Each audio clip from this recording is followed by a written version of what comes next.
DIY Citron dan soda karena bisa meledak.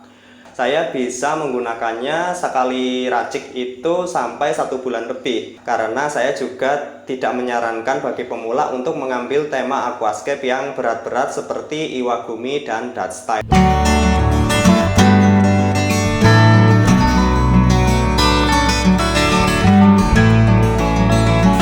Halo Scaper Indonesia, dimanapun kalian berada, semoga kalian selalu dalam keadaan sehat dan bahagia. Nah, pada video kali ini kita akan membahas tentang DIY Citron dan soda yang video DIY-nya sudah saya upload beberapa waktu yang lalu. Buat kalian yang belum nonton, silahkan nonton dulu, linknya ada di deskripsi. Nah, sebelum kita ke pembahasannya, saya akan bercerita dulu awal mula saya main DIY CO2 Citron soda.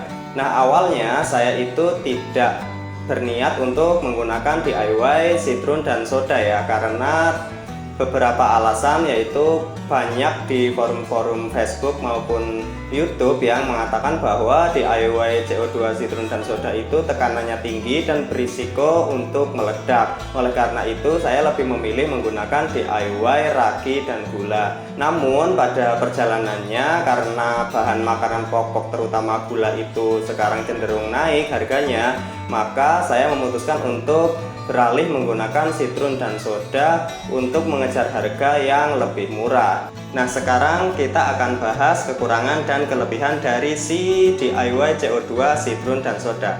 Nah, kita akan membahas kelebihannya dulu ya. Kelebihan yang pertama yaitu tekanannya tinggi. Ya, tekanan dari DIY Citron dan soda jauh lebih tinggi jika dibandingkan dengan ragi dan gula. Hal ini menguntungkan untuk teman-teman yang menggunakan tema-tema yang berat seperti Iwagumi maupun Dutch Style. Namun, tekanan yang tinggi tentu saja akan dibarengi dengan resiko meledak yang cukup tinggi juga. Nah, namun ada kelebihannya lagi nih. Nah, karena tekanannya tinggi, tentu kita bisa menggunakan hampir semua model diffuser.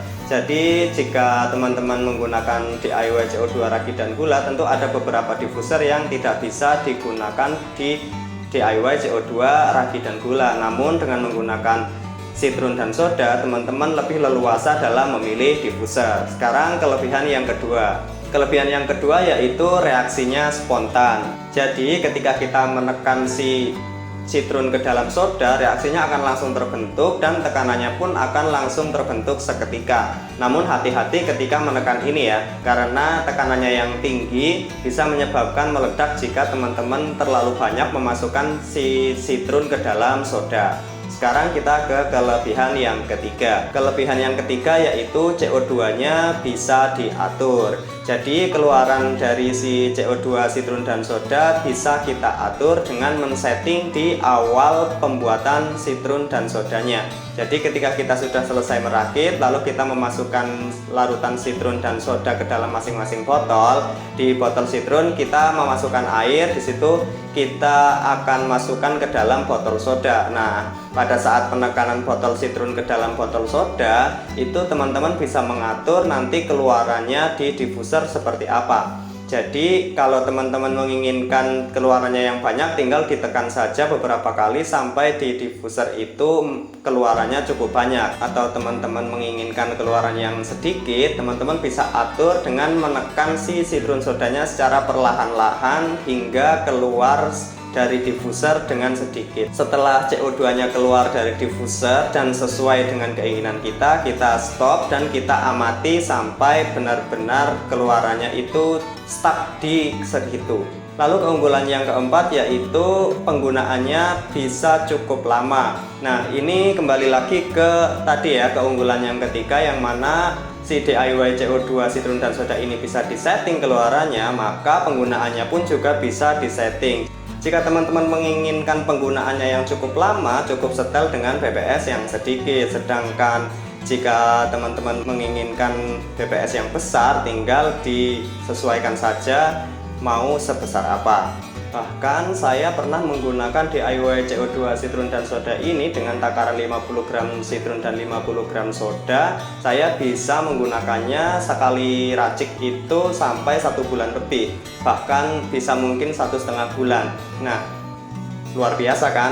Sekarang kita ke kelebihannya yang terakhir, yaitu rekomendasi untuk semua tank. Nah, DIY CO2 Citron dan Soda ini bisa digunakan untuk semua kategori tank. Maksudnya adalah temanya ya di sini ya. Jadi untuk tema natural bisa, untuk tema Dutch style bisa, untuk tema Iwagumi juga bisa, karena tekanannya bisa diatur dan disesuaikan dengan kebutuhan tank teman-teman sekalian. Nah, sekarang kita ke kekurangannya ya guys. Nah, kekurangannya yang pertama yaitu tekanannya tinggi. Nah, jadi seperti yang saya katakan di awal tadi, bahwa tekanan tinggi itu di sini bisa berarti kelebihan dan bisa berarti juga kekurangan. Kekurangannya sebenarnya hanya terletak pada resiko meledaknya yang tinggi sih. Jadi karena tekanannya tinggi, tentu resiko meledaknya juga tinggi. Jadi hati-hati ya teman-teman.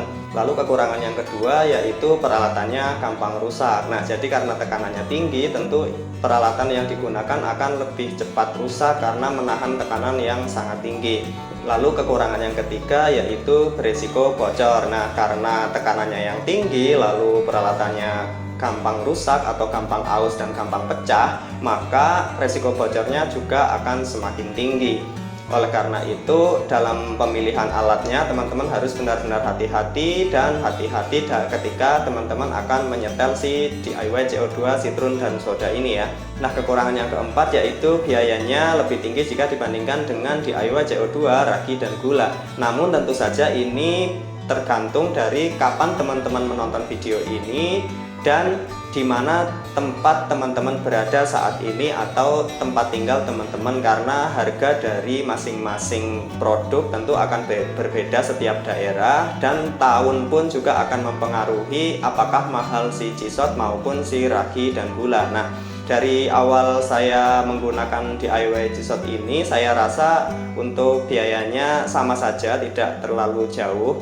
Oleh karena itu saya mencoba untuk DIY G-Shot ini. Jadi teman-teman silahkan cek saja di toko-toko terdekat biayanya. Untuk biayanya saya rasa sih sama saja, tidak terlalu jauh. Nah, sekarang kita ke kekurangannya yang terakhir, yaitu teman-teman harus hati-hati ketika men-setting si DIY Citron dan Soda, karena salah-salah jika teman-teman tumpah itu rasanya akan sangat lengket di lantai dan menimbulkan seperti jamur putih di lantai seperti di video ini ya. Jadi hati-hati ketika teman-teman men-setting si DIY CO2 Citron dan Soda ini.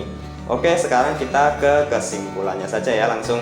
Oke, jadi bagaimana menurut teman-teman? Apakah worth it atau tidak? Nah, saya di sini mencoba menyimpulkan bahwa si DIY CO2 Citron dan Soda ini sangat rekomendasi apabila teman-teman menginginkan tekanan yang lebih tinggi jika dibandingkan ragi dan gula. Nah, tapi di sini saya tidak menyarankan bagi teman-teman yang baru mau masuk ke dunia aquascape untuk menggunakan DIY Citron dan Soda, karena bisa meledak apabila teman-teman tidak berhati-hati dalam melakukan DIY Citron dan Soda, terutama ketika meraciknya.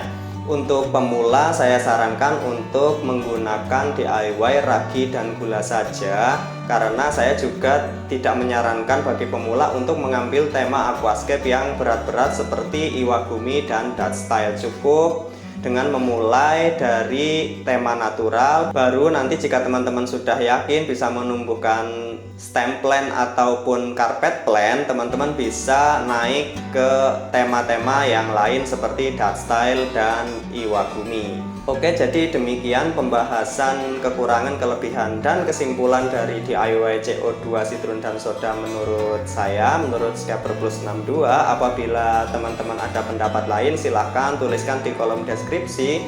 Nanti kita bisa sharing sama-sama, karena di sini saya bertujuan untuk membagikan video pengalaman yang saya alami kepada teman-teman dan tidak bermaksud untuk menggurui. Oke, demikian video kali ini, semoga bermanfaat. Scapper Plus 62 terus berkarya untuk Indonesia. Bye.